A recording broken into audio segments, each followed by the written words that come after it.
வணக்கம்ப்பா. கத்திரி காட்டில் தான் நிற்கிறேன். மழை பெஞ்சிருக்கிறதுக்கு செடி கொஞ்சம் நல்லா இருக்குது. இந்த வருமானம் காய்கறியில் இல்லைன்னு சொல்லிக்கிட்டு இருக்காரு. அது ஒன்றும் அவருக்கு ஏன்னா நம்ம ஏற்கனவே சொல்லியிருக்கேன். அது ஒவ்வொரு கரை மட்டும்தான் நம்ம முதல்ல போட்டு காய்கறி எடுத்தோம். இப்போ ஒரு 15 கரை போட்டிருக்கோம் மொத்தமாக. பார்க்கலாம். நான் என் ஐடியாவுக்கு இது எவ்வளோ வருமானம் வருதுன்னு பார்த்துட்டு சொல்கிறேன். காய்கறி போடலாமா வேண்டாமான்னு. இடையில் அவர் கேட்குற மாதிரி விதை பொருள் எடுக்கிறது ஒன்றும் பிரச்சனை இல்லை. சோளம் அப்படியே விட்டுட்டோம்னா சோளக்கருது வரும். அது சோளமும் விதை எடுக்கலாம். சோளம் விதை எடுக்கலான்னா கொஞ்சம் நாள் ஆகும் அது. ஏன்னா அடுத்து அது நம்ம கொள்ளு தெளிக்கிறதுக்கோ கடலை போடுறதுக்கோ இது மாதிரி ஒரு வேறு விவசாயம் பண்ணுறதுக்கு கொஞ்சம் லேட் ஆகும். அது எத்தனை நாள் ஆகும் என்னங்கிறத நான் அதுக்கப்புறம் வேணால் யோசித்து அதை எந்த பட்டத்துக்கு வருமா வராதாங்கிறத நான் சொல்கிறேன்ப்பா.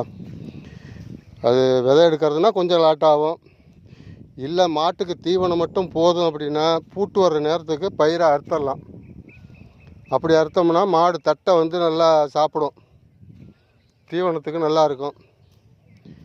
இல்லை விதை பொருளாக எடுக்கணும் அப்படின்னா சோளத்தை கருதை முத்த விடுற அளவுக்கு விதை எடுக்கிற அளவுக்கு விடணும்னாக்கா தட்டை கொஞ்சம் முத்தலாக தான் இருக்கும்.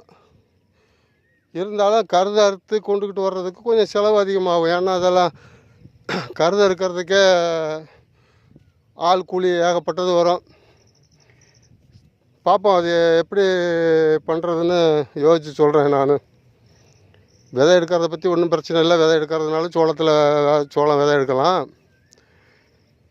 ஆனால் கொள்ளு போடுறதுக்கு இது லேட் ஆகுதா என்னமோன்னு தெரியல. கொஞ்சம் லேட் ஆகும். அது சோளம் இப்போ தெளிக்கிறோம்னாக்கா வைகாசி ஆனி ஆடி ஆவணி புரட்டாசி ஐப்பசி 6 மாதத்துக்குள்ளே கருது வருமா என்னன்னு தெரியல. அதை கேட்கணும். ரொம்ப நாள் ஆச்சு, எனக்கு ஞாபகம் இல்லை.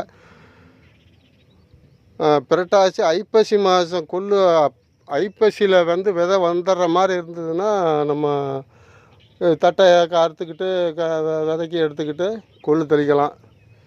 இல்லை அப்படின்னாக்கா 1 ஏக்கரில் எந்த காட்டில் நல்லா இருக்குதோ அதை மட்டும் விதைக்கி விட்டுட்டு மற்றதை நம்ம தீவனத்துக்கு அறுத்துக்கிட்டு கொள்ளு தெளிச்சிக்கலாம். 3.5 ஏக்கர் தெளிக்க போகிறேன். இந்த 3.5 ஏக்கரில் 1 ஏக்கரை விட்டுட்டு 2.5 ஏக்கரில் கொள்ளு போடுற மாதிரி ஒரு 2 ஏக்கர் கொள்ளு போடுற மாதிரி ரெடி பண்ணிக்கலாம்ப்பா. ஒரு 1.5 ஏக்கரில் சோளம் தெளித்து விட்ருவோம். சோளம் தெளித்ததை அப்படியே அறுத்துட்டு 2 ஏக்கரில் அறுத்துட்டு கொள்ளு போட்டுக்கலாம். ஒரு ஏக்கரில் 1.5 ஏக்கரில் அந்த விதைக்கி விடுற மாதிரி இருந்துச்சுன்னா அது மாதிரி விடலாம். ஆனால் இதில் எந்த பகுதி நல்லா இருக்குதோ அதை விதைக்கி விடுற மாதிரி நான் ஏற்பாடு பண்ணி சொல்கிறேன். வணக்கம்ப்பா.